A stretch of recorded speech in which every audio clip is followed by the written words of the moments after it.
오늘은 초저출산 시대의 대한민국이 향후 2060년 우리 아이들의 삶과 사회를 어떻게 바꿔놓을지 함께 살펴보겠습니다. 출산율 꼴찌 나라 대한민국. 2025년 현재 우리나라의 합계 출산율은 약 0.7명입니다. 이는 여성 한 명이 평생 낳는 평균 자녀 수가 한 명에도 훨씬 미치지 못한다는 뜻입니다. 인구 유지를 위한 최소 기준인 2.1명과 비교하면 절반에도 못 미치는 수치죠. 특히 서울은 출산율이 0.6명 아래로 떨어질 위험도 큽니다. 그래서 요즘 학교를 지나다니다 보면 아이들의 소리가 크게 들리지 않죠. 한 학년에 3, 4반 미만의 학급, 한 반당 20명 미만의 학생, 이렇게 대폭 줄어든 학생 수로 통폐합이나 폐교 위기에 놓인 학교가 점점 늘고 있습니다. 2060년 대한민국 인구 절반 감소. 만약 지금의 출산율 상태가 계속된다면 2060년 대한민국 인구는 현재 거의 절반 가까이 줄어들 것입니다. 젊은 층 인구가 줄어든다는 것은 그만큼 나라의 생산력이 사라진다는 것입니다. 이 영향으로 지방 도시들은 더욱 빠르게 소멸해갈 가능성이 큽니다. 그렇게 출퇴근길 풍경은 한산해지고 도심 상가나 공원은 주로 노인들로 구성된 모습을 볼 수 있겠죠. 공동체 축소와 고립된 사회.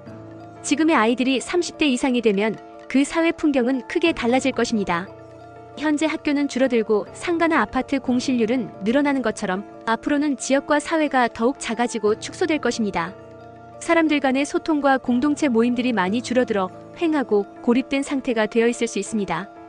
또 노인 인구 급증으로 세대 간 부담은 증대되겠죠. 당장 지금도 우리 주변에는 혼자 사는 어르신들이 점점 늘고 있는데 2060년에는 노인 인구가 인구 절반을 넘게 차지할 것입니다. 젊은 세대가 적어지니 이분들을 부양하는 부담은 더 무거워지고 사회적 긴장도 높아질 수밖에 없습니다. 교육과 노동시장의 변화도 클 것입니다. 지금도 학교 통폐합과 학생 수 감소 현상이 있지만 앞으로는 AI와 로봇이 주요 노동력을 대체하는 사회가 될 것입니다. 학교의 형태도 지금과 매우 달라져 가상현실 속에서 수업을 듣는 모습이 일상일 수 있죠. 그리고 가족 구조의 변화로 사회는 더욱 고립화될 것입니다.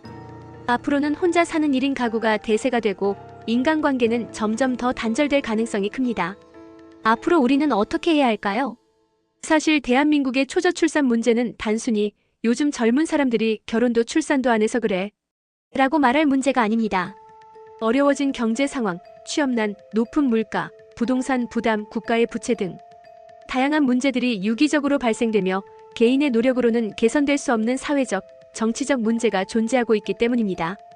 따라서 앞으로 우리가 초저출산 문제를 해결하기 위해서는 소급의 양육비 지원, 보육비 지원 등의 엄발의 오줌 누기와 같은 정책보다는 사회 구조가 어떻게 바뀌어야 하고 이를 위해 어떠한 정책들이 필요할 것인지 등의 근본적인 해결을 해나가야 합니다. 개인의 정치적 성향, 세대, 직업 등에 편향되지 않고 대한민국의 먼 미래를 내다보며 다 함께 다시 일어서는 대한민국이 될 수 있기를 진심으로 바라봅니다. 다음 영상에서는 은퇴 후 돈 잘 버는 자격증 모음 주제로 찾아뵙겠습니다. 야무진 구독, 좋아요, 알림 설정으로 빠르게 만나보아요.